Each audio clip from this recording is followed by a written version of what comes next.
जी अस्सलाम वालेकुम, मैं हूँ फारूक जान मेव और आज मेरे साथ मौजूद है प्रोफेसर सरफराज अहमद साहब। सकाफ़ती मेला में हम मौजूद हैं मेला राम में ही सकाफ़ती मेला लगा हुआ है मेवन को।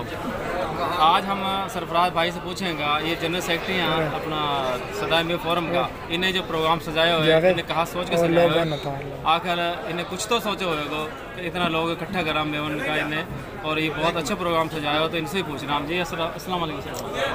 जी सरफराज भाई, कहाँ सोच के प्रोग्राम ये सकाफ़ती मेला सजाया आप? जी बहुत शुक्रिया फरुजान भाई।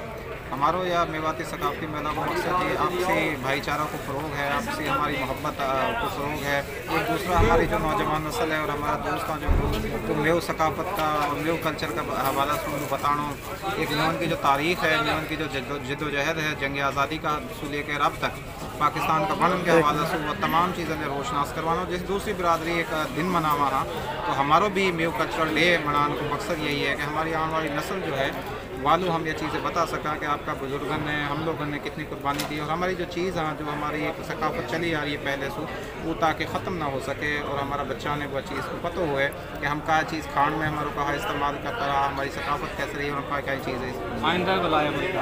नेक्स्ट इंशाल्लाह जी हमारो या के लिए ये है कि हर साल हम यह भरपूर तरीक़ा से मनाएंगे, और जैसे सिंधी कल्चरल डे मनाया जाए, बलोची कल्चरल डे मनाया जाए, हम बाकायदा तौर पर इंशाल्लाह यह एक दिन का हवाला से, ताकि हमारी कौम के अंदर एक शऊर उजागर हुए और लोगों के अंदर हमारी पहचान। कोई पैगाम यही है जी कि आपस में मोहब्बत और भाईचारा पैदा करो, आपस में मिलजुल कर रहो। दूसरी भी हमारी बिरादरी हमने इन बुलाई, और सबन के लिए हमारा यही हो कि हम आपस में प्यार मोहब्बत से रहा और एक हमारा पूरा मन जो है मुआशरा तश्कील पा सके। जी नाज़रीन, सरफराज भाई जनरल सेक्रेटरी में सदाई का बहुत अच्छी बात करी, उनने आपको पैगाम जो है आपस में मिलजुल करो और ये प्रोग्राम इंशाल्लाह चलता है। जी।